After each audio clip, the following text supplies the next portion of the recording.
Hello everyone, and welcome back to Crime Whispers. No, many of you love listening to these stories as you drift off to sleep. So before you doze off tonight, I'd love for you to leave a comment telling me where in the world you're tuning in from, and if you're enjoying these cases. Don't forget to like and subscribe. Let's get cozy, relax, and dive into tonight's case story 1. I just wanted to see it through to the end. Joseph McStay was known as a devoted brother and an incredible father, according to his brother Michael. Joseph would have done anything to protect his sons and his wife. Summer, but on February 4th, 2010, tragedy struck Joseph, Summer, and their two little boys, Johnny and Joseph Jr., suddenly vanished without a trace over the following years. Amateur sleuths, professional investigators, and the family's loved ones poured endless time and energy into trying to understand what had happened. How could an entire family just disappear? Where had they gone? Why would they leave without telling anyone? And most importantly, what became of them? The answers to those haunting questions wouldn't come until years later, and when they did, they revealed a chilling and barbaric fate. Joseph McStay was born in Spring, Texas, to Suzanne and Patrick McStay after his parents divorced. Joseph and his brother Michael went to live with their mother in California. Even as a kid, Joseph had an entrepreneurial spirit. He loved creating things, selling them, and dreaming of one day running his own business. In 1995, he made that dream a reality, launching a company called Earth-Inspired Products. It specialized in high-end decorative fountains made from beautiful natural stone, and the business took off almost instantly as the company grew. Joseph brought in help. His first hire was Dan Kavanaugh, a web designer who expanded their online reach. He also hired Charles Chase Merritt, a skilled welder who helped build the fountains.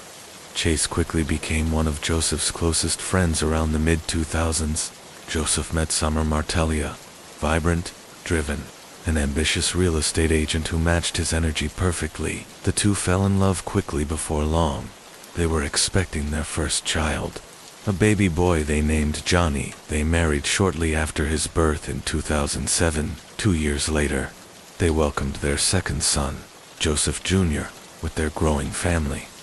They began searching for a larger home. They were drawn to a peaceful town in Southern California called Fallbrook, known for its avocado groves and small-town charm. When Joseph and Summer visited, they instantly saw a place where their boys could grow up happy and safe, a place where they could build their forever home. In December 2009, the McStay family moved into their new house in Fallbrook. Then, Earth-Inspired Products was reportedly worth around $1 million. The McStays were doing well financially and seemed to be living a picture-perfect life. From Joseph's own YouTube channel showed happy moments of family life, making cappuccinos in the kitchen, laughing with the kids, and enjoying quiet days at home. To anyone looking in from the outside, the McStays seemed blissfully happy, but beneath that serene surface, no one knew that darkness was quietly closing in. On the morning of February 4th, 2010, the McStay household was busy as usual. Summer was managing home renovations, while Joseph headed to a Chick-fil-A to meet with his business partner and friend, Chase Merritt. They spoke several times throughout the day, and, as it would later be revealed, Chase Merritt was the last person to ever see Joseph McStay alive. As far as you know, you were the last person, or at least one of the last people, to see him, right? Yeah, when he left Rancho Cucamonga. Nobody else, although I think there was another person or two he spoke to. I'm not sure, but yeah, I'm definitely the last person he saw.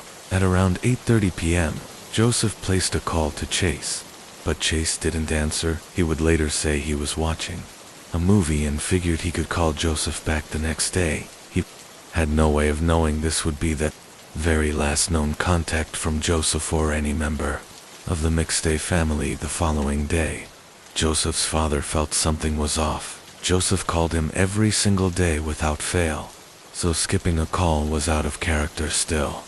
It wasn't alarming just yet. Joseph was juggling a lot of thriving business, home renovations, and raising 2 young boys, so missing a single call didn't necessarily mean something was wrong, but what became more troubling was that no one else could reach them.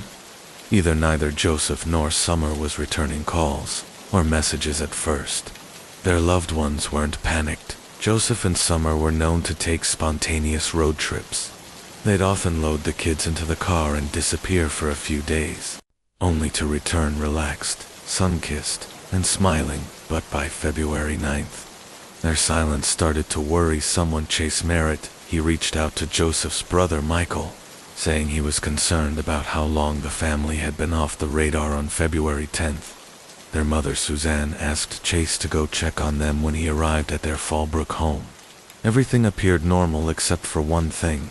The family's dogs were left outside. This was deeply unusual. While the McStays loved taking off on unplanned getaways, they were always responsible about it. Leaving their dogs out unattended wasn't something they would ever do. This was the first real red flag. By February 11th, concerned neighbors were getting involved. They contacted the police and requested a welfare check. Officers came by, but seeing no signs of forced entry, and without a warrant to go inside, they left without investigating further. It wasn't until February 13th that someone finally entered the house. Chase and Michael managed to get in through an unlocked window. What they found was unsettling. Clear signs the family had left. Abruptly, somebody said they saw a vehicle leave that night. Do you know what it looked like? No. Well, the lady a couple doors down said she told a detective she saw a big white truck pull up here. Chase mentioned a white truck. 2 said it might have been a Chevy 2500 with a box on the back. As they searched, Michael noticed Summer had left behind her prescription glasses. There was rotting food in the refrigerator. The entire home felt frozen in time, like they had vanished in the middle of daily life. Finally, on February 15th, 11 days after they were last heard from, the McStay family was officially reported missing. A formal investigation began, but it seemed to run into one dead end after another. By the way, if you enjoy true crime stories and want to follow along with new cases every day, make sure to subscribe. It helps a lot, because the family had been missing for so long. The case was handed to the homicide unit. Strangely, even though the house was now considered an active crime scene, police allowed Michael and Suzanne to go inside. Suzanne even began cleaning, saying it helped distract her from the worry. Michael took Joseph's laptop home for a while, before eventually handing it over to investigators. The fact that such a crucial piece of evidence left the crime scene at all was highly irregular. When detectives finally dug deeper, they focused on the family's white Isuzu Trooper. At 7:47 p.m. on February 4th, a security camera caught a similar vehicle driving away from the McStay home. It was late for a family trip, and this only fueled suspicion that something wasn't right. Later, that same Isuzu was found abandoned in a parking lot near the Mexican border outside a San Diego strip mall, often used as a last stop before crossing over. Police believed it had been parked there sometime between 5:30 and 7 p.m. on February 8th, but no one knew where it had been in the 4 days before that. What they did know for certain was that Joseph's last phone call at 8:30 p.m. on February 4th pinged off a cell tower in Fallbrook. That meant the family was still in town that night. Investigators now had to piece together the missing puzzle. What happened between February 4th and February 8th? Why had the car been abandoned? And where were they? Because the car was found right by the border, authorities considered the possibility that the McStays had voluntarily crossed into Mexico. But the way they vanished raised more questions than answers. It almost seemed as if they were fleeing from something or someone. Speculation began swirling. Some rumors suggested Joseph might have had ties to Mexican cartels, while there was zero evidence to support this. It wasn't the strangest theory to surface. When police checked Summer's online search history, they discovered she had been researching trips to Mexico, what documents were required, what life was like across the border, and she had even been learning Spanish. Was this simply preparation for a future family vacation, or had she been planning an escape? It was hard to imagine, especially since they had just bought a new home, months earlier. But there was one theory already circulating that tried to explain it all, and it painted Summer as the villain, one of the loudest voices. Behind this theory was radio host Rick Baker, who had interviewed Michael and grown deeply invested in the case. He suggested if he were just another concerned friend. Desperate for answers, Chase Merritt even went out of his way to contact family members, assist in searching the McStay home, and speak with investigators, all while secretly being the one responsible for their disappearance. It was a classic case of the killer inserting himself into the investigation to deflect suspicion as the trial unfolded. Prosecutors laid out their theory. Merritt's mounting gambling debts and forged checks had finally caught up to him.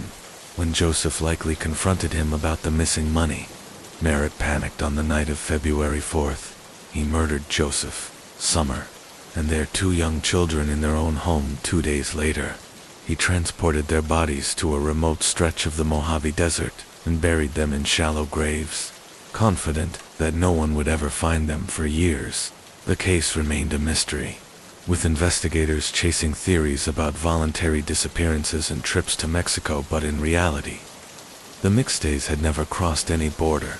They had never even left California.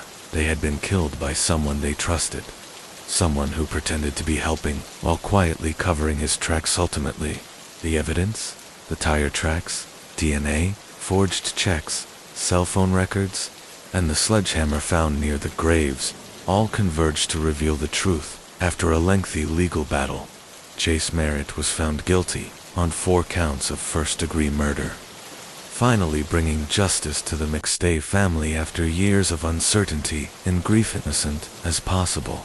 That's how Merritt tried to appear, and for nearly 4 years, it worked. He delayed his trial multiple times, firing attorneys and even claiming health issues at one point, but in the end, he couldn't escape justice. Merritt was convicted on all 4 counts. He received life imprisonment for the murder of Joseph McStay and the death penalty for killing Summer and the 2 children. Before we move on, I want to say this.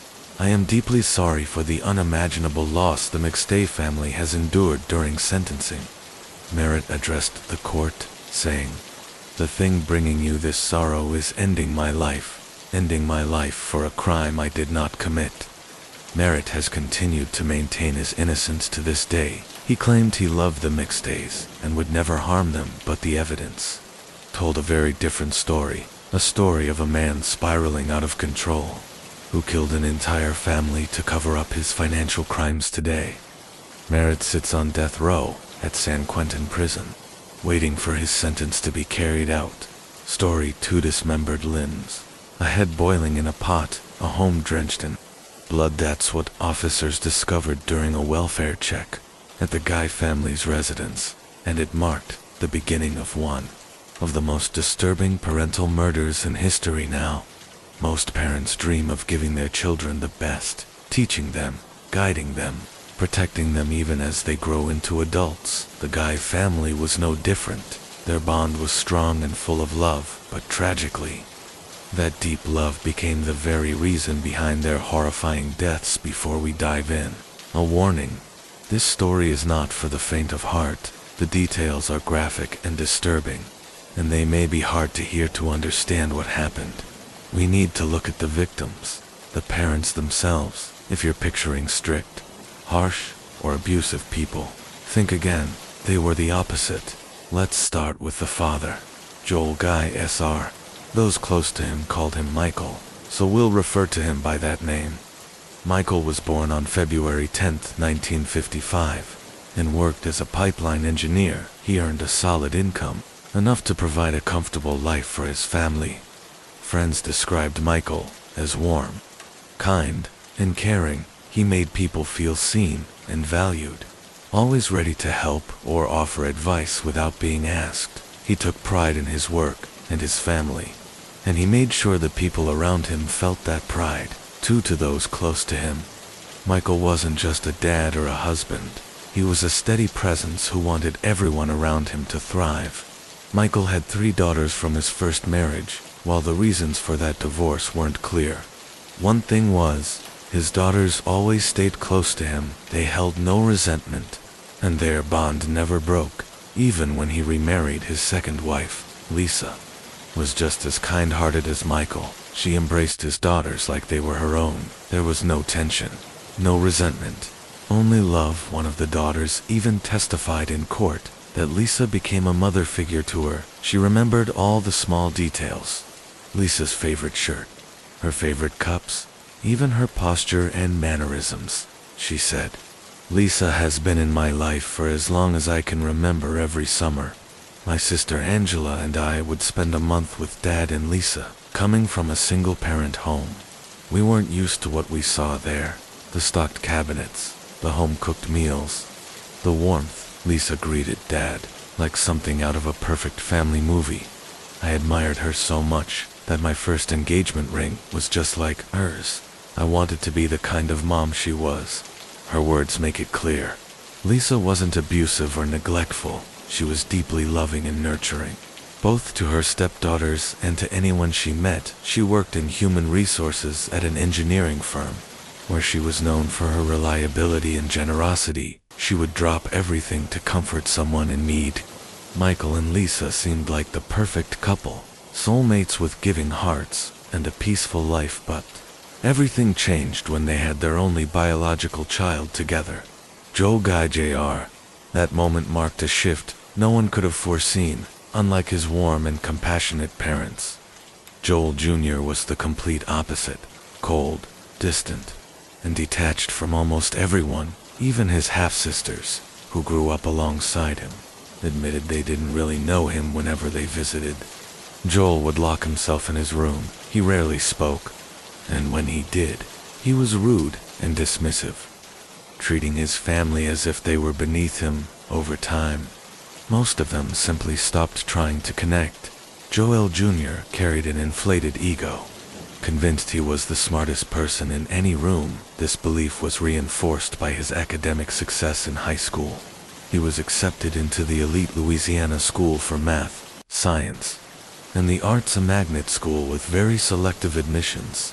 Being part of the class of 2006 only fueled his sense of superiority after graduating.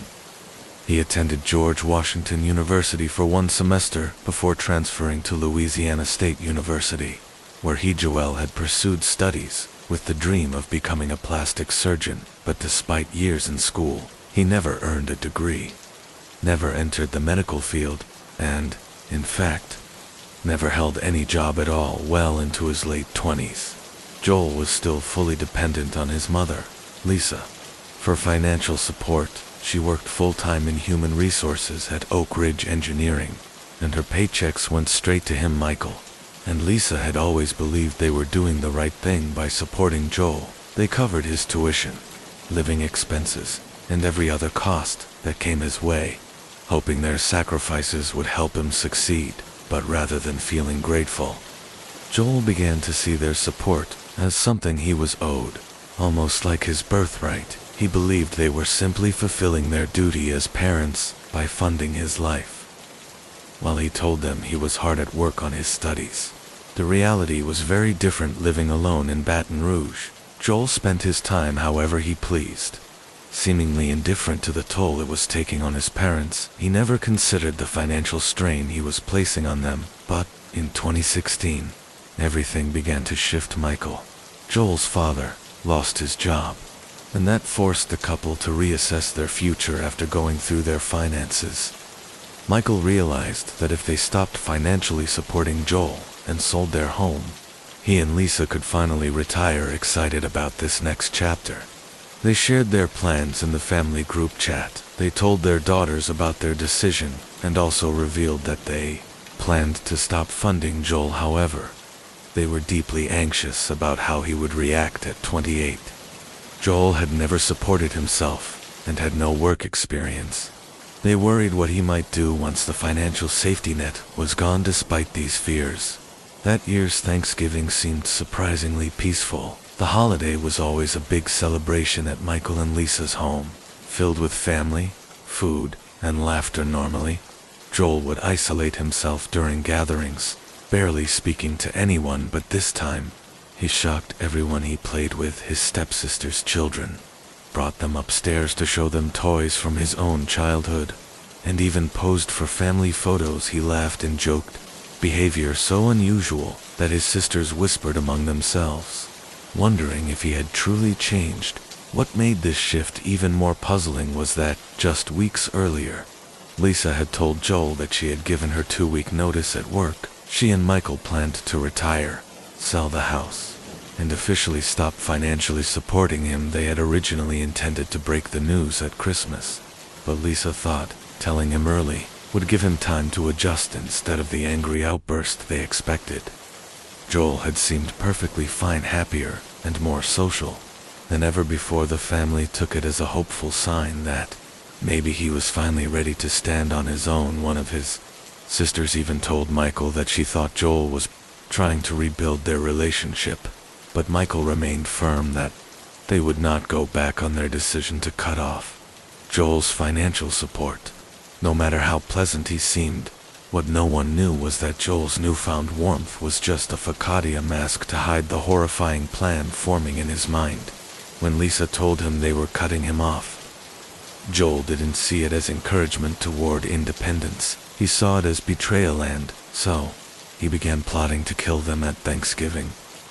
Joel quietly carried 2 large plastic tubs into the house. They looked heavy, but no one thought to ask what was inside. In reality, those containers held the tools he intended to use to murder his parents. Joel believed he could commit the perfect crime. His arrogance, fueled by years of academic success and hours spent watching crime shows, convinced him he was smart enough to pull it off. His plan was to kill his parents, make it appear as though Michael had murdered Lisa, and then frame the entire scene as a murder-suicide. If Thanksgiving ended, instead of heading back to his Baton Rouge apartment as usual, Joel decided to stay at his parents' house for 2 extra days. Michael and Lisa probably saw it as a touching gesture. Maybe Joel was feeling nostalgic before they sold the home, but while they enjoyed what they thought was quality time, Joel was preparing to end their lives just 2 weeks before Lisa's scheduled retirement. Her co-workers at Oak Ridge Engineering were planning a party to celebrate her career. Lisa was reliable, organized, and always communicative. So when November 28th arrived and she didn't show up for work, her boss Jennifer immediately sensed something was wrong. Lisa hadn't called in sick, hadn't texted, and wasn't answering her phone. Concerned, Jennifer tried calling Michael too, but he didn't answer either. That was alarming. Michael and Lisa were known for always checking in if plans changed. Something felt off after a few more failed attempts. Jennifer called the non-emergency police line to request a welfare check at the Guy family home. Waited. And what company are you with? Jacobs Engineering. It is. 865-216-625. The employee's name is Lisa Guy. Her husband's name is Joel. Yes. They do have a dog named Jake. He's a big baby. She's in her late 50s. The operator took down the information and dispatched officers to the house, soon aware of the horror that awaited inside of Elford, only for him to repay that love with something so unspeakably brutal. Investigators later learned that Joel had meticulously planned the murders in a notebook they found at the scene. Inside, he had written out step-by-step instructions for how he would kill his parents, dispose of their remains, and cover up the crime. He even wrote reminders to kill dog and flush chunks down toilet. Chilling proof that this wasn't some sudden outburst of rage, but a premeditated, calculated plan. Joel had also intended to make the murders look like his father had killed his mother before taking his own life. He believed that by dismembering their bodies, dissolving the parts in chemicals, and placing Michael's remains separately from Lisa's, he could stage the scene convincingly. But Joel's arrogance blinded him. He underestimated how quickly investigators would piece the evidence together, from the notebook to the receipts showing he bought the very chemicals used in the crime. Perhaps the most haunting part is that Joel didn't flee immediately after the killings. He left the house briefly to buy supplies to clean up, planning to return and finish destroying the bodies but Lisa's absence from work triggered the welfare check before he could complete his plan when Joel was finally arrested in Baton Rouge just days later. He showed no emotion. He sat silently as detectives described the horrors they had found in 2021. Joel Guy Jr. was convicted on 2 counts of first-degree murder and sentenced to life in prison without the possibility of parole. It was the only kind of justice left for a crime so monstrous, a crime that left an entire family and a community stunned by the unimaginable betrayal of parents who had given everything to their son adulthood. Only for Michael and Lisa to be brutally murdered like this, it's beyond evil. But despite Michael loving his son so deeply, he didn't go down without a fight. Joel had several cuts on his hands, including a deep gash on his left thumb at around 3:30 p.m. He was even spotted in the first aid aisle at Walmart buying bandages and ointment for his wounds, along with isopropyl alcohol and hydrogen peroxide. It was also around this time that Joel returned to his apartment, likely because he was too exhausted to continue with his plan after 2 intense days of carrying out his horrific crime. It seemed that, for the first time, he felt drained. He probably thought he had worked harder than ever before and needed a break. So he went back to his apartment, unaware that while he was resting, investigators were closing, and police had started questioning everyone close to Michael and Lisa. When asked who had been at the house that weekend, all fingers pointed to Joel.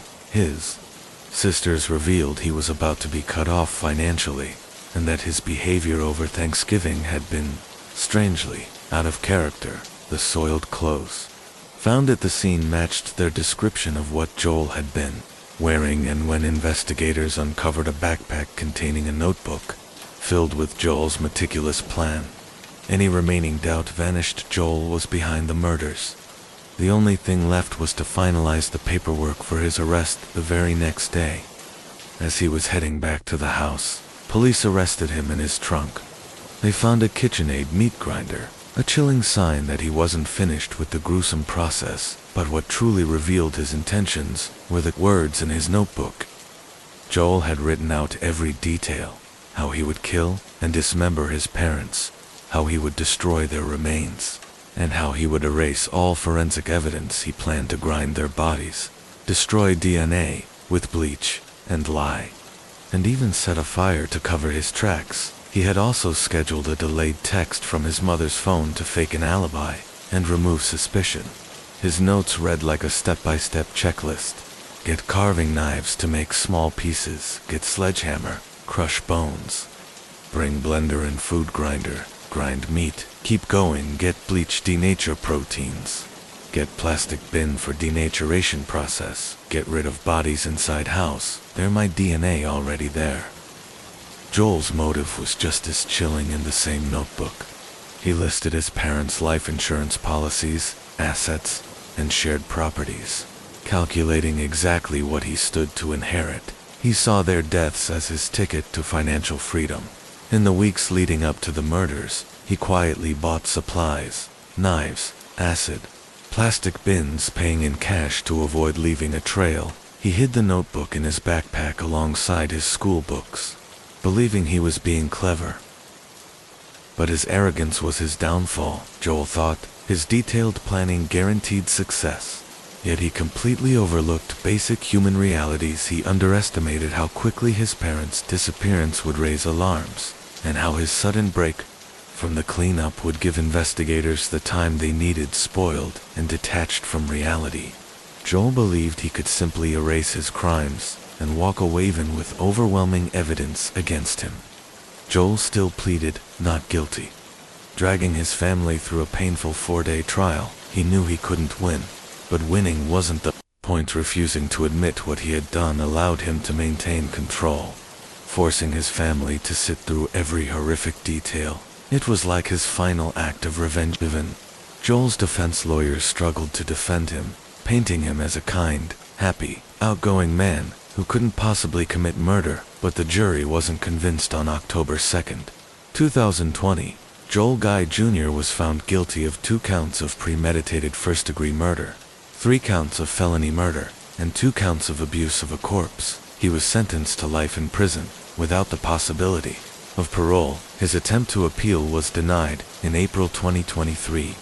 Sealing his fate, he will spend the rest of his life behind bars at the Northwest Correctional Complex in Tiptonville, Tennessee, living with the consequences of his monstrous crime. And remember how we said not much was known about Joel's past?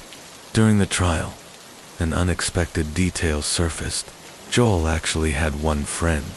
People were shocked to learn that he cared so deeply for someone that he even called him from prison to apologize. That friend's name was Michael McCracken. In one call, Joel said, "I mean, you've claimed I haven't been an albatross or anything like that before, but I certainly wouldn't be now. I've been treated in freaking prison on that basis.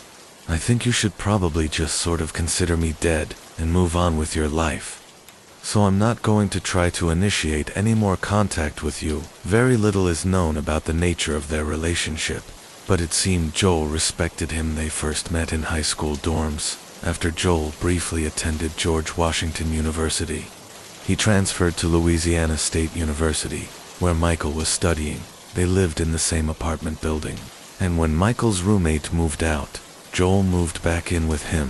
Some have speculated that their relationship might have been more than friendship, but nothing has been confirmed. What is known is that when Michael was questioned about the case, he admitted he wasn't surprised that Joel had killed his parents. He explained that over the years, Joel had become increasingly reclusive, spending weeks on end alone in his bedroom, running out of the house in fear and never coming back. This horrifying incident left a deep mark on Marcus. Seeing his own father behave in such a disturbing and predatory way planted dark seeds in his mind. It not only shattered what little respect Marcus had for his father, but also exposed him to warped ideas about power and control from a young age. As Marcus entered adulthood, he seemed determined to be the opposite of his father. At least on the surface. He joined the U.S. Army in the late 1960s, trained as a medic, and served for a brief period before being honorably discharged after his time in the military. Marcus drifted through various jobs, working as an ambulance driver, a bank employee, and even a nursing assistant to the outside world. He seemed like a man trying to live a normal life, but underneath that facade, something much darker was brewing. He became obsessed with religion, particularly fringe interpretations of Christianity that focused on male dominance and the subjugation of women. Marcus began to craft his own twisted belief system, claiming to be both God and Jesus. He preached that women were created solely to serve men, and that children were pure beings who should remain with their true family. This ideology would eventually become the foundation of his cult. Marcus first married a woman named Rosemary when he was in his 20s. Rosemary already had 8 children from a previous relationship, and disturbingly, Marcus began grooming her eldest daughter, Elizabeth, when she was just 8 years old. By the time Elizabeth was 15, Marcus had taken her as his spiritual wife and fathered his first biological child with her. Over the following years, he had more than a dozen children, many of them with his own daughters and nieces. He isolated the entire family from the outside world, homeschooling the children and moving them into cramped, run-down houses and even boats, keeping them away from school, friends, or any external influence inside these homes. Marcus ruled with absolute authority.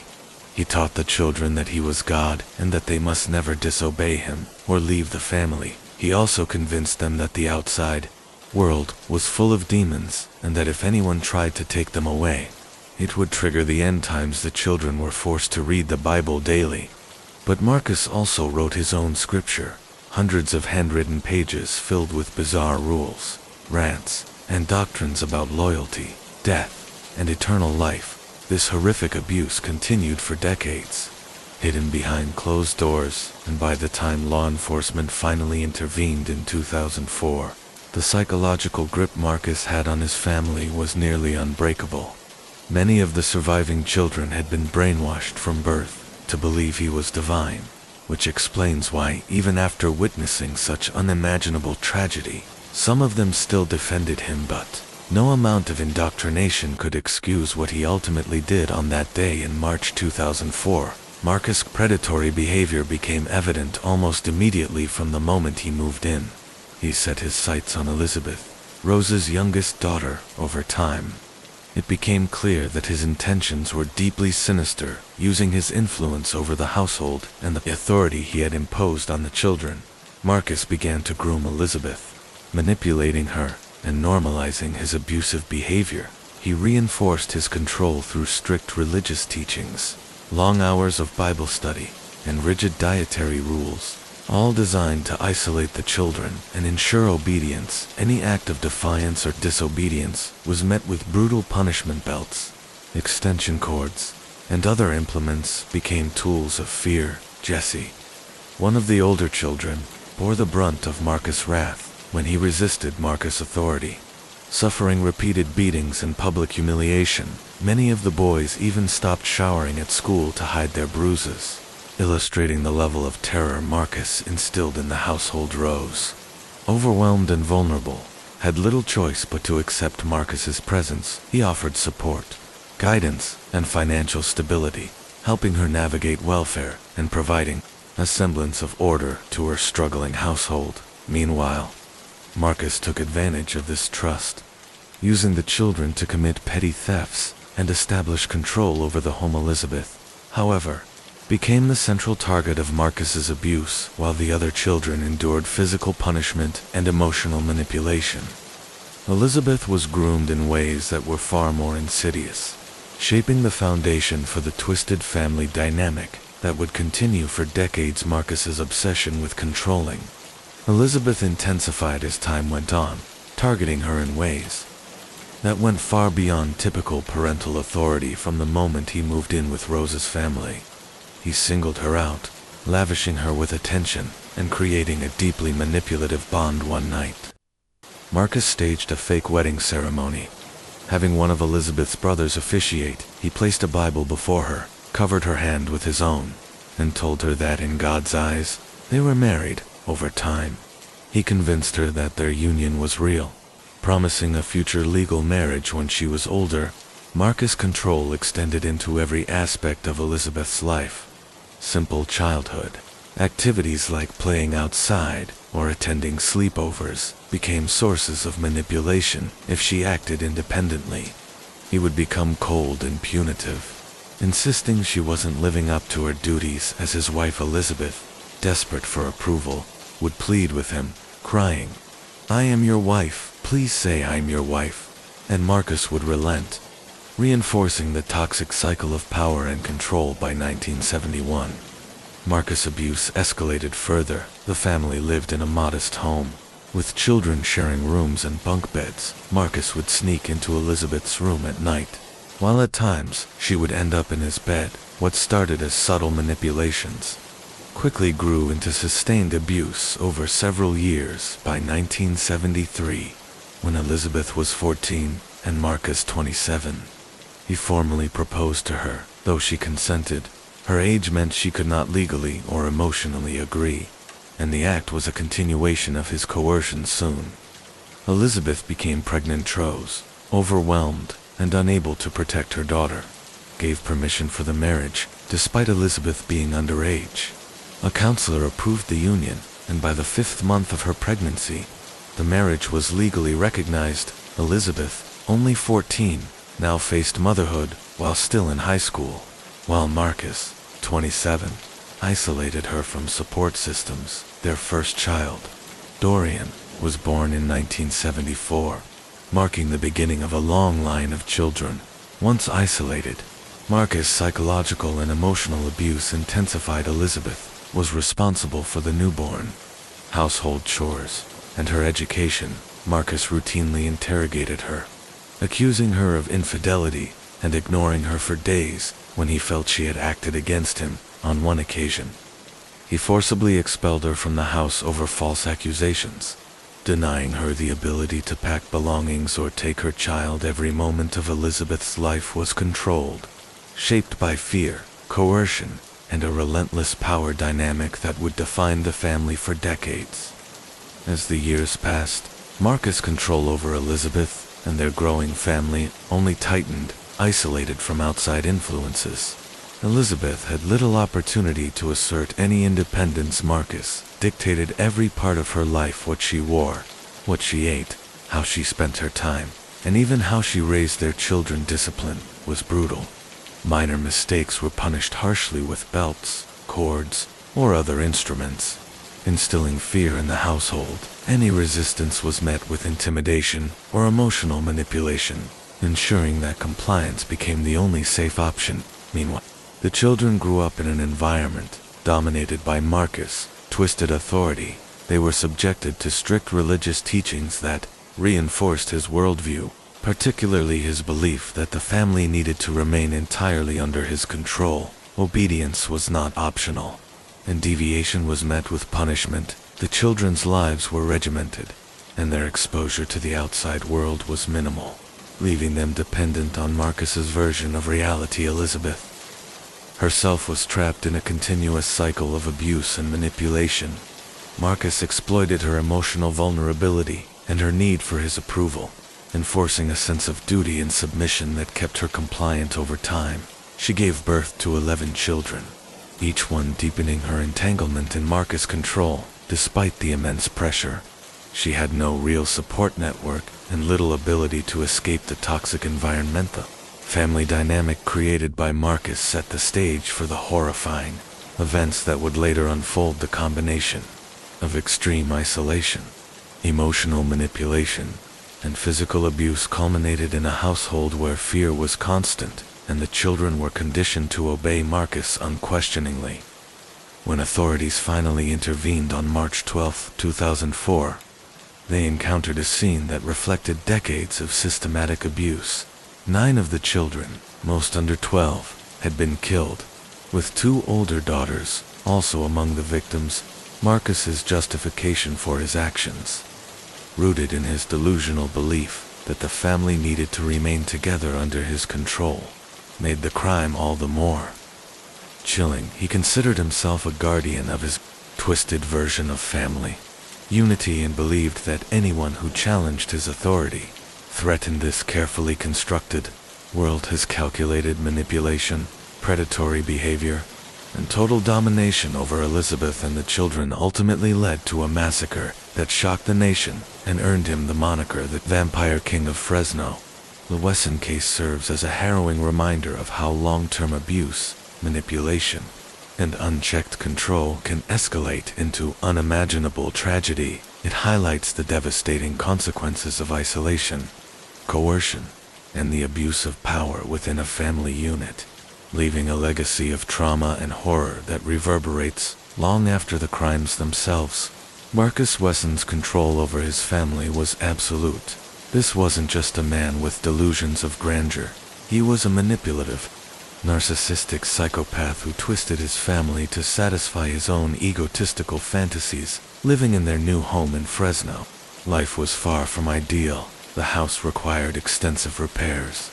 Yet it was Elizabeth and her children who bore the burden of the labor, while Marcus sat back, issuing orders without lifting a finger. With no steady income, the older girls worked as banquet servers to make ends meet. Marcus's paranoia only grew, fearing that his daughters might talk to outsiders or interact with men at work. Any perceived disobedience was punished severely, often with a baseball bat, regardless of whether the child had actually done anything wrong. By 2001, Ruby, one of Marcus's nieces, had had enough. She ran away with her boyfriend, cutting ties with Marcus completely. She even quit her job to avoid being traced. Marcus attempted to contact her, pleading for her return, but Ruby remained firm in her decision to escape.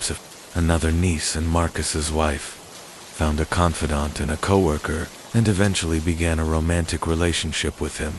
Realizing she could no longer live under Marcus's oppressive control, she decided to leave and stay with her parents. Marcus, however, tracked her down and imposed strict conditions. She could live with her parents only if she sent him 2 years' worth of her earnings and continued to work for him in some capacity. Safina reluctantly agreed, but when she revealed she was pregnant by her coworker, Marcus expelled her from the house, claiming she was a bad influence on the other girls. Financial pressures weighed heavily on the family, The Fresno home they had been trying to repair became a burden, and mortgage payments were falling behind. In July 2003, the family managed to sell the property for $50,000, using the profit to settle debts and ease the strain. But Marcus wasn't satisfied. In October, he purchased a new property at 761 West Hammond Avenue, a commercial space that was unsuitable for residential living. He also bought a school bus, a limousine, and even wooden coffins items that only intensified the horror of his children's lives, as some of them were forced to sleep in these coffins. By December 2003, another family member, Gypsy Marcus, a niece who had endured abuse since age 8, finally escaped the city of Fresno. Soon intervened, declaring the property unfit for residential use and giving the family until March 12, 2004, to vacate. The old school bus on the property also violated city codes, adding further complications. Marcus decided to move the family to Washington State, citing the presence of his equally abusive parents, including his father Ben, who was battling cancer. As justification, the daughters renovated the school bus into a camper for the journey. But when Ruby and Safina learned of Marcus's relocation plans, they acted. They coordinated with relatives on their mother's side. Determined to free the children from his control, they devised a plan.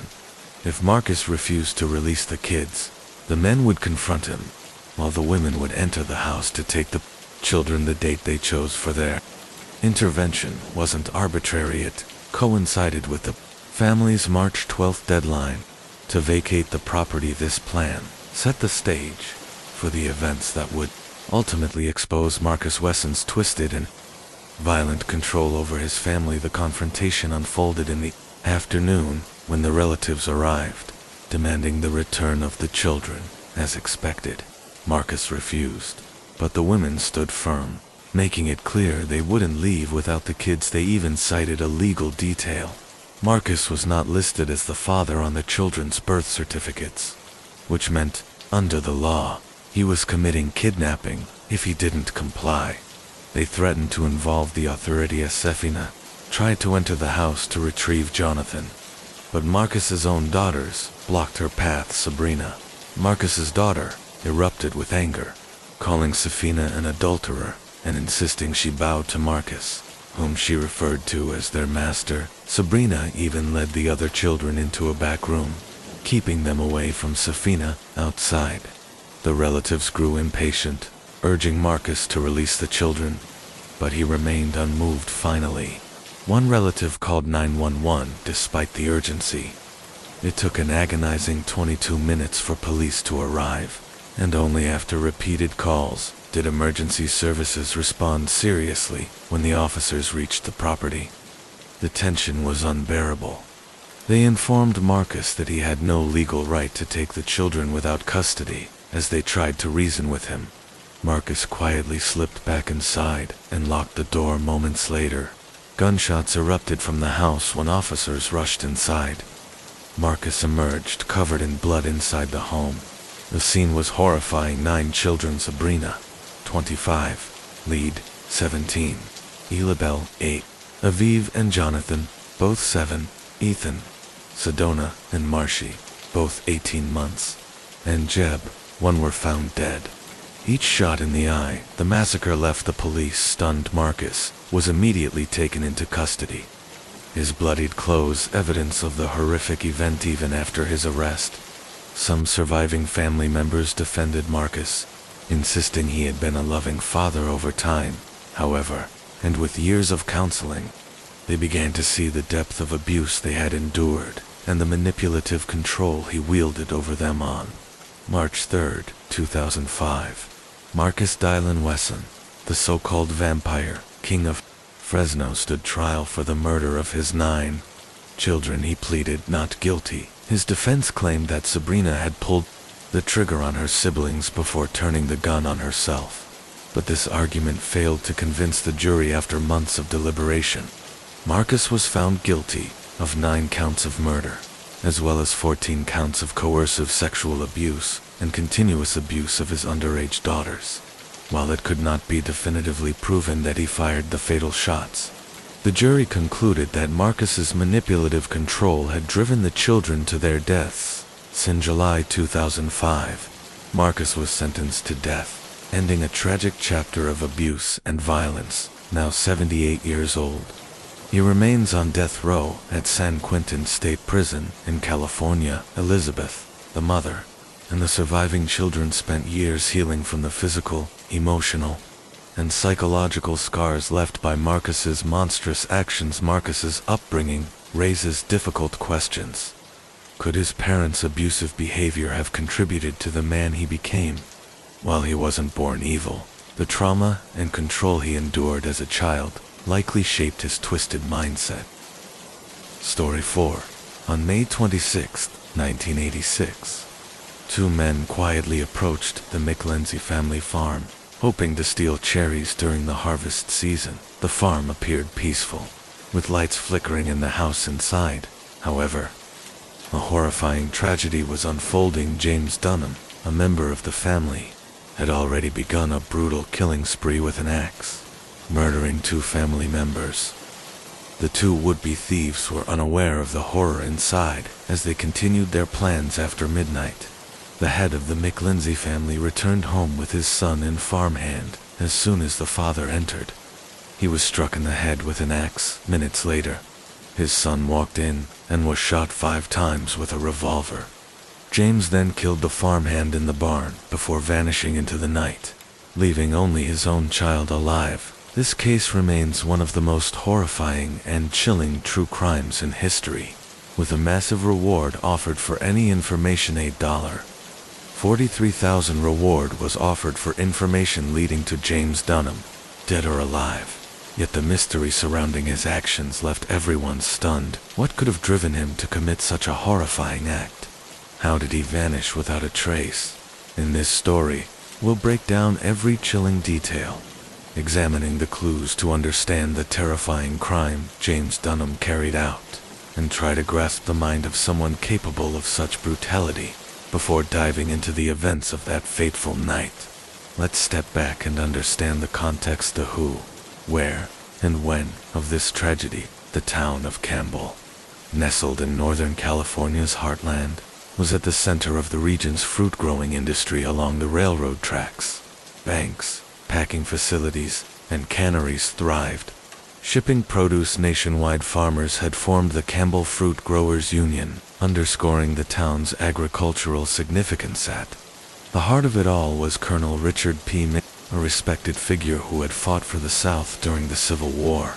Rising to the rank of colonel after the war, he became deeply involved in his community, engaging in everything from politics to publishing newspapers and managing livestock. Upon moving to Campbell, he purchased a 56-acre cherry farm, establishing himself as a prominent and well-regarded resident. In 1893, he represented Santa Clara County at the World's Columbian Exposition in Chicago. McLenzie remarried after his first marriage ended and settled with his second wife, Ada Wells, and her 2 children, Hattie and James, in a grand Victorian home on the ranch. Enter James Dunham, a quiet, almost invisible presence. He rarely made an impression on others, and those who did notice him described him as cold, emotionless, with eyes that seemed to look right through people. While he had no documented history of violence, he had a short temper that could flare when things didn't go his way. A drifter by nature, James took odd jobs to make ends meet, often turning to his mother for money when work was scarce. On one occasion, in a fit of rage, he killed her chickens when she refused to give him cash despite his solitary tendencies. James shocked the community by marrying Hattie Wells. Hattie had previously been engaged to James's younger brother, Charlie, but had broken off the engagement after seeing him with another woman.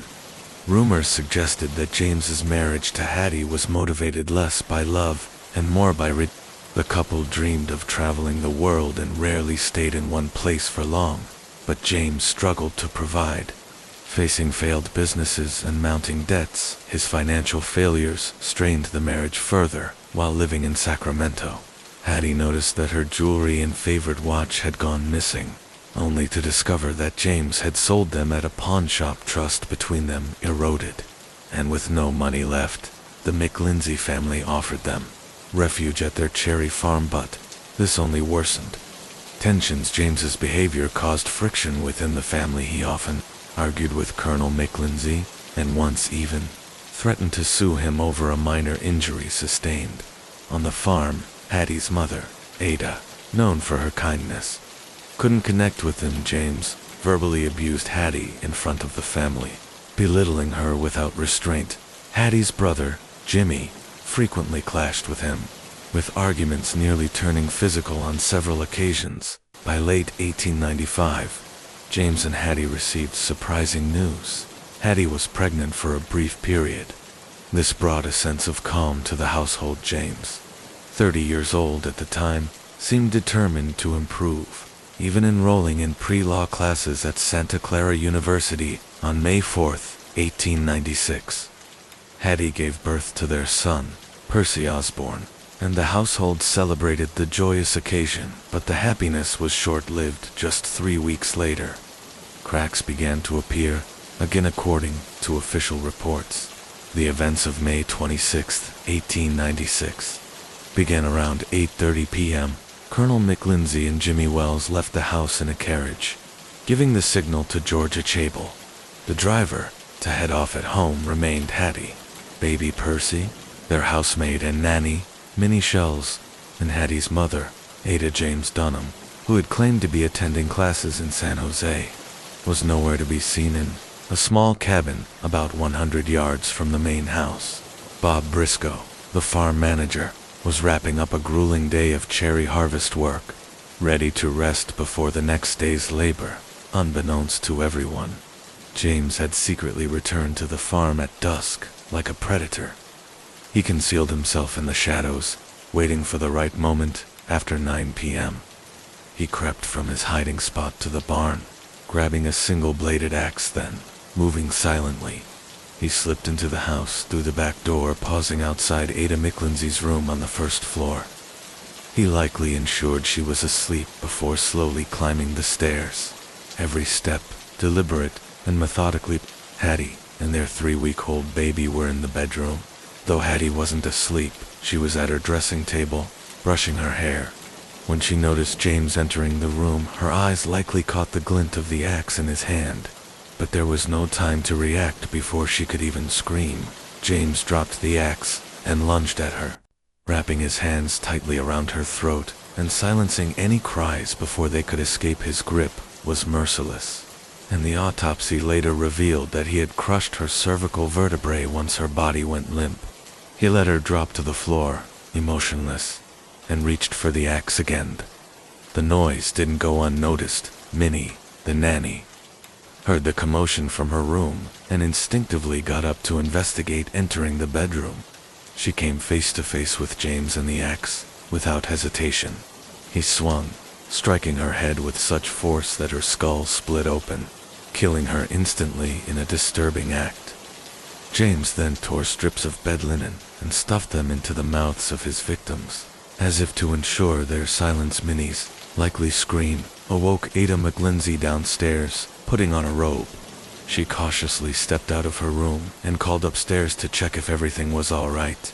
The reply was chilling, not in words, but in the form of James, standing at the top of the stairs, axe in hand and soaked in blood. Instead of freezing, Ada ran into the dining room, desperately hurling anything she could, grab cups, plates, vases, trying to slow him down. The chaos left a trail of destruction, with shattered glass, broken dishes, and smashed vases littering the floor from the kitchen to the dining room. Some of the shards likely pierced James's feet, leaving a trail of blood, but this only fueled his rage, driving him further into a violent frenzy. Despite her courage and determination, Ada couldn't match James's brutality. He caught up to her, and in a final act of defiance, she scratched his face deeply, leaving bloody marks. This brief moment of resistance allowed her to break free and make a desperate dash toward her bedroom, though it would be her last attempt at escape.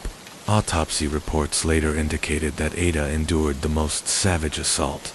with countless axe blows inflicted in what appeared to be a grotesque display of pleasure in her mutilation. Meanwhile, two men had sneaked onto the farm, hoping to steal cherries. They observed the flickering lights of the house, unaware of the horrors unfolding inside. About 10 minutes later, James emerged on the porch to smoke a cigarette, alarmed. The men panicked and quickly left, fearing discovery. By 11 p.m., Colonel McGlinchey, his stepson Jimmy Wells, and their driver returned to the farm after a late political meeting, likely tied to the American Protective Association, a group working to limit Catholic influence in government. Upon arrival, McGlinchey instructed the driver to leave the barn doors open to keep the horses cool. After a quick goodnight, he stepped inside the house and was immediately struck on the head by an unseen assailant, knocking him unconscious. Jimmy Wells, just a few steps behind, witnessed the attack and rushed in to help. He saw the assailant raise an axe for another blow, but instinctively lunged, grabbing it just in time. Despite recovering from a recent bike accident, Jimmy held on, seemingly in control, until gunfire erupted. A bullet struck him in the shoulder, followed by another to his chest, sending him collapsing, crawling toward the parlor. A final shot hit his back, and the axe slipped from his hands. James fired one last shot into his head, and when authorities found him, his clothing still bore the burn marks from the gunpowder. With Jimmy out of the way, James turned back to finish off Colonel McGlinchey, who remained unconscious in the entryway. As James approached Colonel McGlinchey, he discovered that the older man had somehow survived the initial attack. When Dunham had swung the axe, he had missed his target, striking the handle instead, and merely knocking the colonel unconscious. Dazed but alive, McGlinchey had managed to get up and flee outside, calling for help as he staggered toward the nearby cabin where Bob Briscoe, a farmhand, was sleeping, panicked at the thought of McGlinchey escaping. Dunham aimed his revolver and fired, only to find it had no live rounds. Furious, he cursed, dropped the gun, and pulled out another, firing wildly into the night in a desperate attempt to finish the colonel. A neighbor, roughly 300 yards away, was trying to sleep in his warm, stuffy room. He had left his window open for fresh air, but nothing seemed to help as he read to pass the time. Shortly before 11:30 p.m., he heard gunshots and screams coming from the McGlinchey farm. Alarmed, he quickly dressed and hurried over to see if anyone needed help. By that time, McGlinchey had taken refuge in the cabin and found Briscoe standing frozen in fear. McGlinchey locked the door as Dunham demanded he come out, firing 2 shots through the door. The colonel, bloodied and weak, told Dunham he was already wounded and likely as good as dead. Meanwhile, Briscoe attempted to escape by smashing a rear window, but Dunham was quicker. He shot Briscoe through the heart, killing him instantly, weakened from blood loss. McGlinchey made one final attempt to flee as he ran out of the cabin. Dunham caught up, stood behind him, and fired, bringing him down face first onto the dirt path without hesitation. Dunham shot him 2 more times in the head, executing him with cold precision. The neighbor, who had witnessed the killings from a safe distance, stayed hidden, unarmed and terrified after seeing the final murders. He ran back home to inform his father of the horrors he had witnessed. As for George, the driver who had taken Jimmy and the colonel to the meeting, he had stayed behind to tend to the horses. Hearing the gunshots, he hid in the barn, hoping to avoid Dunham. However, James knew someone was nearby and began searching the property, checking the house, the cabin, and the barn. George feared the worst. Sure, his life was over, but by sheer luck, Dunham never found him. Convinced George had escaped or raised an alarm, Dunham mounted a buckskin horse that belonged to Jimmy Wells and rode off into the night, leaving the saddle behind in his haste. Shortly afterward, the neighbor returned to the farm and encountered George. The terrified driver explained that James had fled only minutes earlier.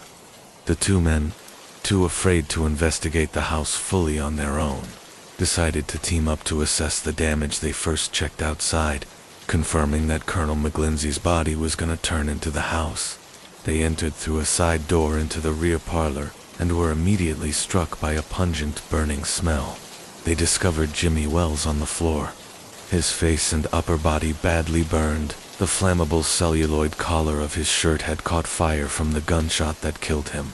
Moving carefully, they made their way into the dining room, which was a wreck of shattered plates and broken furniture. Bloody footprints led them to a bedroom, where they found Mrs. McGlindsey's body sprawled in a horrific scene of blood splatter covering the walls, floor, and even the ceiling. The downstairs search yielded no further signs of life, so they cautiously ascended the stairs there. They discovered Minnie lifeless in her room, yet Hattie and the baby were still missing frantically. They searched under beds and inside closets, but there was no sign of either then.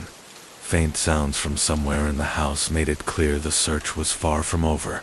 As the sounds of a horse and buggy grew closer, news of the killings had begun to spread, and neighbors were starting to arrive at the scene. By around 1 a.m. on May 27th, someone discovered Bob Briscoe's body in the field behind the cabin, yet Hattie and the infant were still missing. The searchers briefly wondered if Hattie might have somehow escaped with her husband, but those thoughts were quickly dispelled when a faint, heart-wrenching cry of a baby echoed from upstairs. Following the sound, they made their way to the room where Minnie had been found dead earlier. There, under a pile of linens on the bed, lay the infant Percy, crying and helpless beside his mother's lifeless body near Hattie's bed. A handwritten note was discovered that read, "Please say goodbye for me to my dear mother, brother, and stepfather." Initially, it seemed Hattie had little time to prepare for her tragic end. However, some began to speculate that James Dunham may have written the note himself. Perhaps he hadn't intended to kill everyone at first, and the murder of the maid had pushed him into a frenzied bloodlust that spiraled out of control. Little Percy Dunham became the sole survivor of the horrific night. Afterward, neighbors took him in, and he was eventually adopted by his maternal grandparents, Harriet and Michael Brewer. The funerals followed shortly after. Minnie, only 28 years old, was the first to be laid to rest on May 28th, less than 48 hours after her death. She was buried in Oak Hill Cemetery in an unmarked grave in Section P.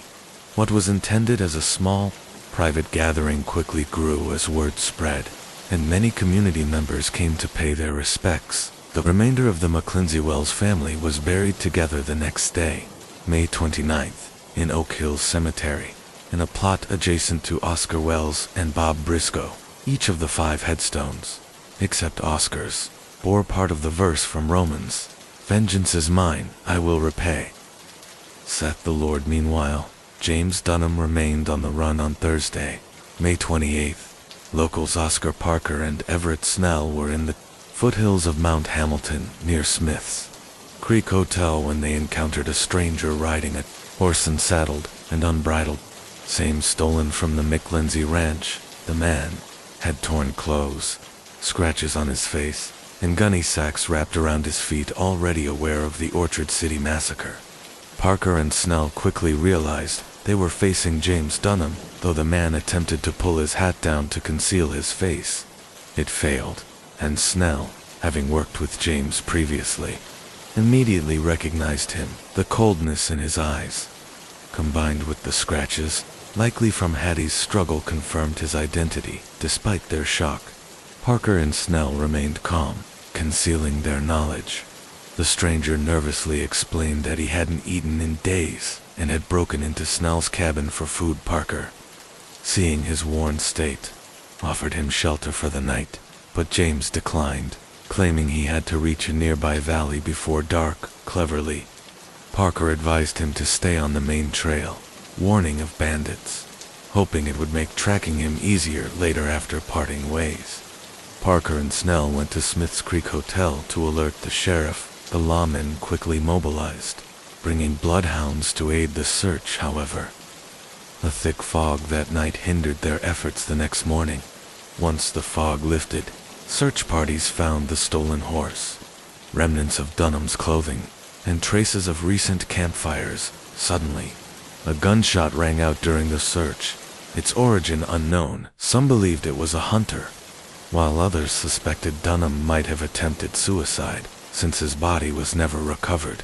The theory could not be confirmed on May 30th. Further evidence indicated Dunham had broken into a nearby cabin, proving he was still alive by June 1st. Reports surfaced that he had purchased supplies, reigniting the massive manhunt shortly afterward. A rifle and a pistol were discovered. Investigators soon discovered that a rifle and pistol had been reported stolen from a cabin in Glenwood, suggesting that Dunham had managed to slip away from Mount Hamilton and was likely heading south on June 2nd.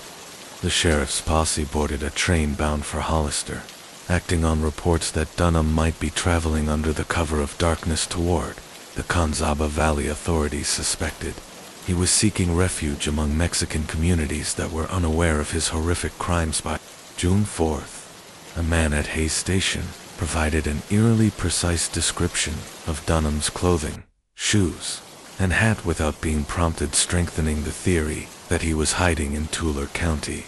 A Merced rancher claimed to have shared a meal with him, though this lead ultimately went nowhere. By June 7th, the search was losing momentum, with some questioning whether Dunham had even reached Fresno County. Rumors circulated that he might have abandoned his horse for a bicycle, a plausible idea, since Dunham was known as a skilled long-distance cyclist, which would allow him to travel quietly and avoid attention.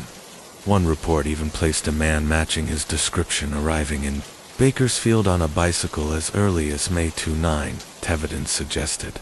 Dunham had planned his escape well in advance. On May 25th, just one day before the murders, he withdrew his entire life savings, about $1,000, from the bank the next day. He hid a bicycle in the brush near a dry creek bed, only a few hundred yards from the house. This made the bicycle theory highly plausible, offering a discreet and quiet method of escape compared to a horse. By this point, the manhunt for James Dunham was faltering. Leads dried up, and one question burned brighter than all others. Why did he do it? On June 1st, nearly a week after the killings, a shocking revelation emerged. Just 80 days before her death, Ada McGlinchey had revised her will, leaving none of her assets to her husband, Colonel R.P. McGlinchey. Instead, her fortune worth over $335,000 was left to her son, James Wells, while her daughter Hattie received only $100. This discovery gave investigators a chilling new theory. Perhaps Dunham had killed the family to ensure his son would inherit everything. With the family gone, Ada's estate would pass to her grandson, putting Dunham in charge as trustee. This suggested that the massacre was not a spontaneous act of rage, but a meticulously calculated crime driven by greed. Yet one critical question remained. How did he plan to escape? As weeks turned into months, the trail grew cold. The once intense manhunt, which had united entire communities, gradually lost momentum. Reports of sightings continued to trickle in, adding to the mystery. Some claimed Dunham had been spotted in Texas, Wyoming, or Massachusetts, while others suggested he had fled as far as China, or even Cuba, by steamboat. Some theories proposed he had died in the mountains. Every lead seemed promising at first, but ultimately ended in dead ends over the years. Several men were mistakenly accused of being Dunham. In early June, just weeks after the murders, a man near San Miguel requested food, and locals suspected he was Dunham, but he was simply another outlaw with no connection to the crime. In 1897, authorities arrested a man in Mexico who loosely fit Dunham's description, but he was soon cleared. In 1901, Charles Franklin Krill was arrested in Wichita, Kansas, for allegedly being Dunham and transported to San Jose. For questioning, Krill bore some physical similarities, including height, weight, and scars, but the evidence was insufficient, and he was eventually released. Interestingly, Krill later capitalized on the incident by selling tickets to people curious about his narrow escape from Saskatchewan. Rumors and false sightings continued. In 1902, Dunham was allegedly living among the Navajo. In 1904, a man in Arizona claimed on his deathbed to be Dunham. In 1908, William Hatfield from Texas was accused and brought to San Jose, only to be released as time passed and sightings dwindled. Many began to believe Dunham was no longer alive. Some speculated he may have taken his own life shortly after the massacre, though the truth was never confirmed, despite the passage of time. James Dunham's disappearance remained a chilling enigma. No confirmed sightings ever surfaced after 1908, and the question of whether he had survived or perished on the run became a topic of speculation for decades. His carefully planned escape, combined with his knowledge of the terrain and resourcefulness, allowed him to vanish without a trace of feat that both frustrated law enforcement and fascinated the public. The McGlinchey family massacre left a permanent scar on the local community. The surviving infant, Percy Osborne, was taken in by neighbors and later adopted by his maternal grandparents, Harriet and Michael Brewer, giving him a chance at a life far removed from the horrors of that night for the rest of the victims. Justice could only come posthumously, with funerals held in Oak Hill Cemetery, where the family was laid to rest together. The grave markers carried a verse from Romans: "Vengeance is mine, I will repay, saith the Lord," a solemn reminder of the violence they endured.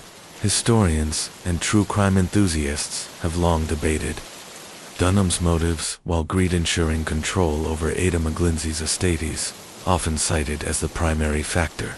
Others suggest a mix of revenge, psychological instability, and a desire for complete control over those around him. The meticulous planning and execution of the murders indicate a mind both calculating and remorseless, a chilling reminder that some crimes are as deliberate as they are tragic. Over a century later, the story of James Dunham continues to captivate true crime podcasts, books, and documentaries revisit the case, analyzing every detail of his methods, his escape, and the horrifying night that claimed the lives of the McGlinchey family. Yet the ultimate mystery remains unsolved. What became of James Dunham? Did he live out his remaining years in obscurity, or did he meet his end somewhere remote, leaving the world with only whispers of his crimes? Even today, Dunham's name evokes both fear and fascination. His story serves as a grim reminder of how a single individual's actions can irreversibly alter the lives of many, leaving questions that may never be answered, and a legacy of horror that time has not erased, possibly lost in the mountains where he was last seen. This theory gained traction as skeletal remains began surfacing in the years that followed. In 1898, just 2 years after the murders, bones were discovered and examined to determine if they belonged to Dunham. Over the next 4 decades, additional remains were found, including some in the Pacheco Pass area, yet none could be definitively linked to him. One particularly strange case involved a set of bones that vanished, entirely possibly stolen by someone hoping to claim the reward. Despite these findings, the mystery endured, each discovery reigniting hope that justice might finally be served. Alternative theories soon emerged. Some speculated that Dunham had not committed the murders at all, suggesting instead that he had been killed and framed to divert attention from the real perpetrator. While intriguing, these claims lacked credible evidence and were largely dismissed for over a century. The story of James Dunham has remained an unsolved enigma. Did he perish alone in the wilderness, forgotten and unseen? Or did he escape, living under an assumed identity, far from his crimes? The truth may never be known. One certainty remains, however: the horror of that night left an indelible mark, particularly on the sole survivor, Percy Osborne Dunham, just a baby during the massacre. Percy was renamed Percy Brewer and raised by his grandmother to shield him from the dark legacy of his family. Despite this tragic beginning, Percy grew into an extraordinary life, becoming a pilot, serving in both world wars, and eventually retiring as a colonel. Yet, the shadow of his family's past likely lingered, no matter how far he went. Story 5. Sometimes those who appear untouchable are the ones hiding the darkest crimes for nearly a century. The Murdo family held sway over a quiet corner of South Carolina, rich, powerful, and deeply entrenched in the legal system. 3 generations of Murdo men, all named Randolph, served as top prosecutors in the 14th Judicial District. Covering 5 counties, the Murdo name commanded respect and fear alike. They weren't just part of the system, they were the system beyond the courthouse. The family ran a highly influential law firm specializing in high-stakes, personal injury lawsuits. Often winning millions by day, they prosecuted criminals. By night, they litigated against corporations. The Murdo empire appeared flawless, but every legacy has cracks. And this one was deep. The 4th-generation son, Alex Murdo, shattered the family's polished facade, living a double life. Alex embezzled from his law firm, scammed clients, and covered it all up with charm and connections. His victims weren't mere numbers, they were grieving families, injured workers, and those who trusted him at their most vulnerable. The carefully maintained illusion of Murdo perfection came crashing down violently in 2021. But the unraveling began years earlier, on a frigid February night in 2019. 19-year-old Paul Murdo, son of Alex and Maggie, was partying with friends on the family's boat, despite being underage. Paul and his friends were drinking heavily, his reckless reputation preceding him that night. His recklessness ended in tragedy. Shortly after 2 a.m., the boat collided with a bridge piling near Paris Island, hurling passengers into the freezing, dark waters. Among them was 19-year-old Mallory Beach, whose fate would soon intertwine with the unraveling Murdo legacy. Friends searched frantically that night, calling Mallory's name into the darkness, but she was nowhere to be found. It took a full week of exhaustive searching before her body was discovered. The entire state of South Carolina grieved her loss. Mallory was known for her intelligence, kindness, and zest for life. Almost immediately, whispers began circulating. Would Paul Murdo face justice, or would his family name shield him?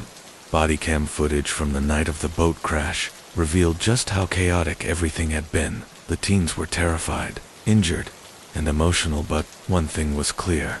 No one wanted Paul speaking with the officers. Everyone knew the weight his last name carried. As expected, Paul wasn't arrested that night. Months later, he was finally charged with boating under the influence, resulting in death, a serious offense, but few believed he would ever face prison, and he never did. Before the case could go to trial, before Mallory's family could seek justice, tragedy struck again. Paul Murdo and his mother, Maggie, were found shot to death on the family's sprawling hunting estate, a property spanning over 1,700 acres in Islington, South Carolina. Alex Murdo made a chilling 911 call at 10:06 p.m., his voice trembling as he reported discovering the bodies. Both had been shot multiple times, and investigators noted that 2 different firearms had been used. Evidence that the killer had come well prepared. Alex claimed he hadn't been home at the time, saying he had been visiting his mother, who suffered from dementia, but the South Carolina Law Enforcement Division quietly marked him as a person of interest from the start. As the investigation unfolded, an even darker picture emerged. Maggie had been considering divorce, meeting with a lawyer in Charleston just weeks before her death. Alex, meanwhile, denied having arguments with his wife. Behind the shocking murders lay a massive web of financial crimes. Alex had been embezzling millions from his law firm and clients, including grieving families who had trusted him. Prosecutors believed he murdered his wife and son to distract from the growing scandal, hoping to regain public sympathy and shift attention from his crimes. In July 2022, Alex Murdo was officially charged with the murders. He pleaded not guilty on June 7, 2021.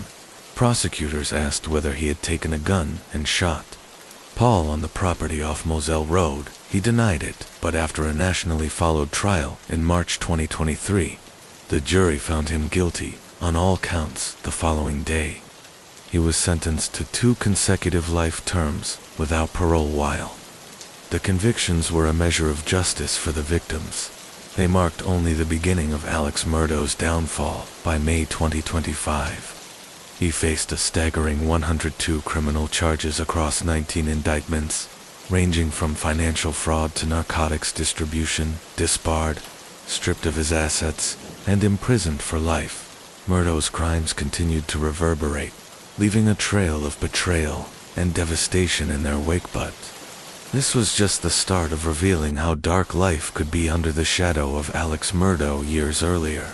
On a quiet morning in July 2015, the body of 19-year-old Stephen Smith was discovered along a lonely stretch of road in Hampton County, South Carolina.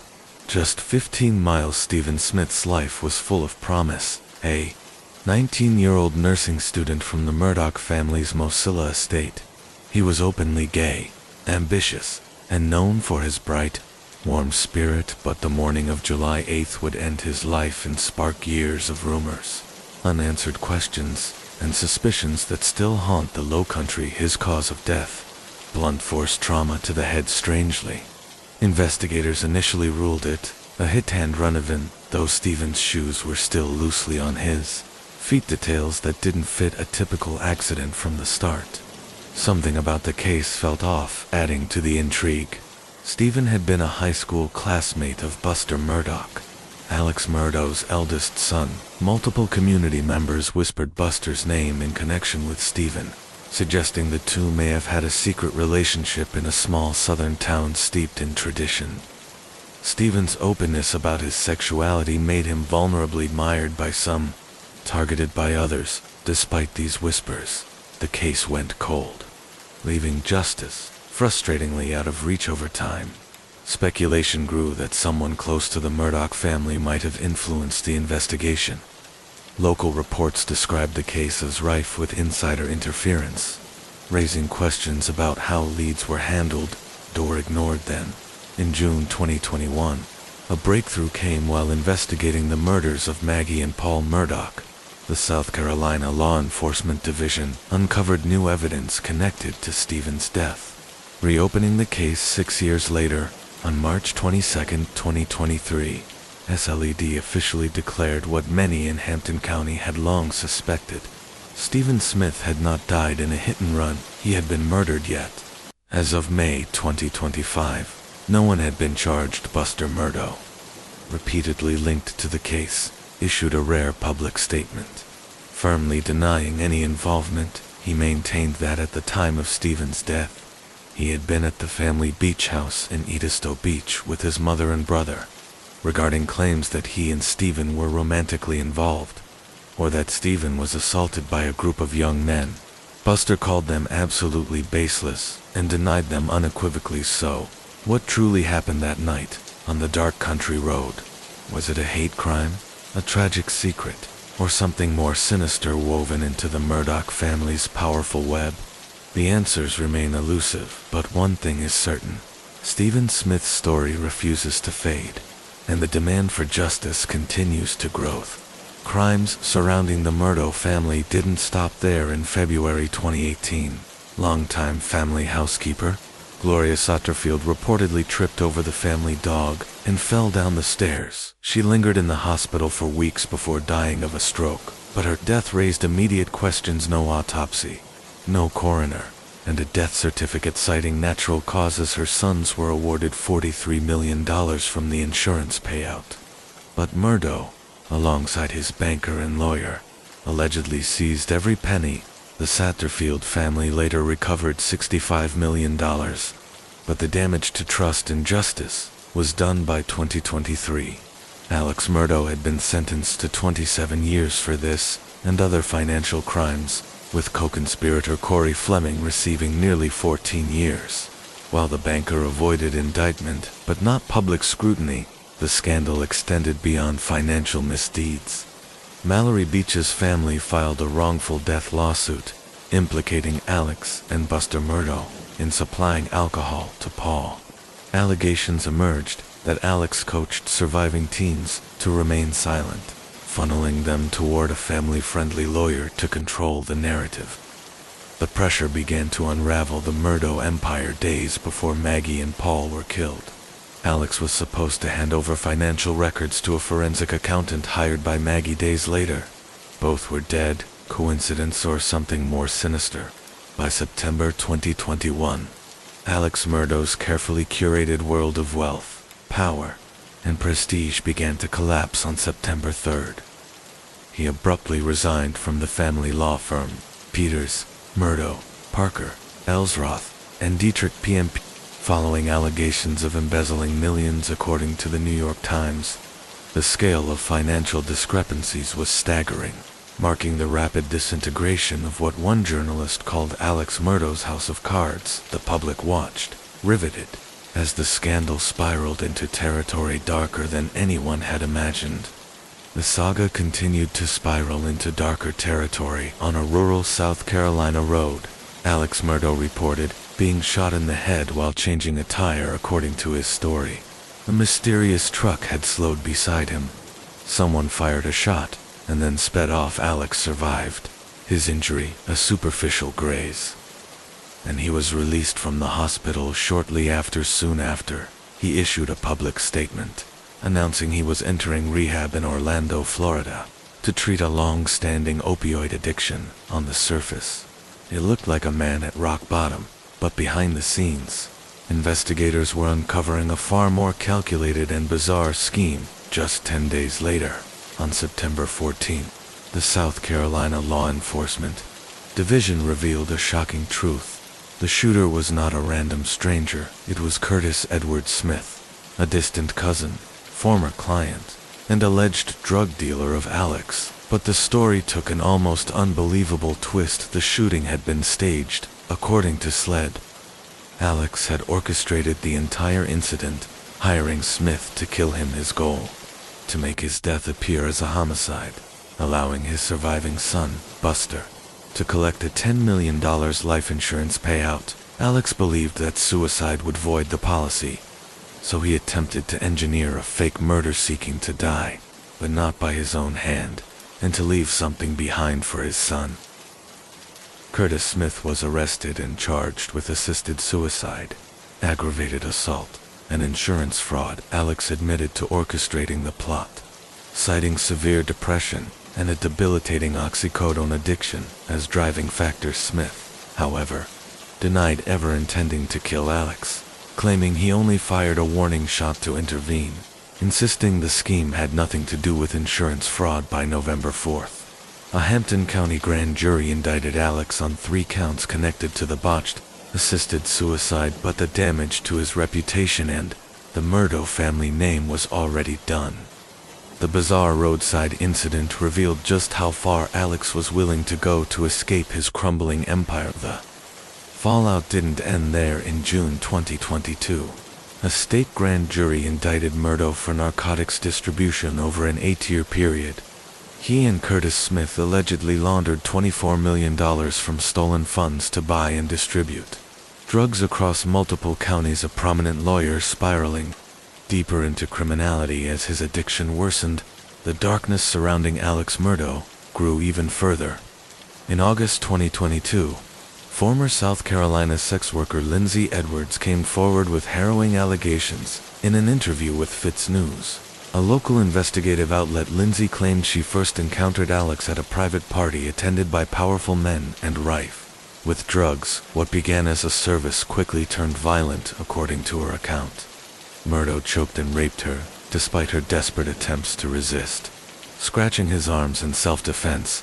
Normally, a bouncer would intervene, but that night, the madam overseeing her allegedly allowed it, citing an exchange of services agreement with Murdaugh. Lindsay claimed at least 3 more violent encounters with Murdaugh, each facilitated by the madam and armed bouncers. Leaving her with no way to escape, these allegations painted a picture of predatory abuse shielded by power and influence. With the South Carolina Law Enforcement Division currently investigating, but no charges filed as of now. Meanwhile, Alex's financial crimes continued to mount. On December 9, 2021, investigators filed additional criminal charges tied to a $6 million scam involving forged checks, fake settlements, and elaborate schemes designed to funnel money into his pockets while defrauding clients. In January 2022, the grand jury added 23 more charges, including theft exceeding $26 million from clients such as Natasha Thomas, Arthur Badger, and Dion Martin. The saga continued to reveal the depths of Alex Murdaug's crimes. Among his victims was the grieving family of Hockey Pink, a deaf man who became paralyzed in a crash and later died under suspicious circumstances. Alex had been entrusted with managing a key settlement but between $800,000 and $1 million. Mysteriously vanished. Another victim was Russell Leff, a bank CEO. By April 2022, investigators concluded that Murdaugh, Corey Fleming, and Leffett had conspired together, covering each other's tracks while looting clients blind. By August 2022, the story grew even darker. Murdaugh was indicted alongside two others, Spencer and Ewan Roberts and Jerry K. Rivers, for stealing nearly $300,000 from his own brother and former law firm. Prosecutors eventually estimated that Alex had embezzled nearly $88 million from over a dozen victims. His methods were ruthless and calculated. He negotiated settlements for vulnerable clients, often the poor, grieving or uninformed, then paid them just enough to stay silent while pocketing the rest. Some victims were minors, immigrants, or families of the deceased, with stolen funds even laundered through money orders to unnamed relatives. On May 24, 2023, the U.S. Attorney's Office indicted Murdaugh on 22 federal counts, including wire fraud, bank fraud, money laundering, and conspiracy. Authorities estimated the total stolen at $124 million. Murdaugh agreed to a plea deal that could have resulted in up to 30 years in federal prison. But there was a catch. He had to tell the truth before sentencing. Federal prosecutors revealed he had failed a polygraph and that an additional $13 million in stolen funds, affecting 11 more victims, had been discovered. The judge upheld the plea, but imposed a harsher sentence on April 1, 2024. Alex Murdaugh was sentenced to 40 years in federal prison, to run concurrently with his 2 life sentences for murder and his 27-year state sentence. He was also ordered to pay $87 million in restitution to 25 known victims, a small measure of justice for the lives he had shattered. Where does it all end? What began with the tragic murders of his wife and son unraveled into one of the most shocking scandals in recent memory. Alex Murdaugh, once a respected attorney from a powerful Southern family, was exposed for an astonishing array of crimes: financial fraud, drug distribution, staged suicide, embezzlement, abuse of power, and more. While the double homicide captured national attention, the deeper story revealed years of deception, manipulation, and countless victims who were denied justice until now. As the rain softly falls and the night grows quiet, we reflect on these stories. Thank you for joining me here at Crime Whisper. True crime reminds us of the world's mysteries and the importance of vigilance, even as we seek comfort in the stillness of night. Let the rain guide you toward peace, and until we meet again, stay safe, stay curious, and let the night watch over you.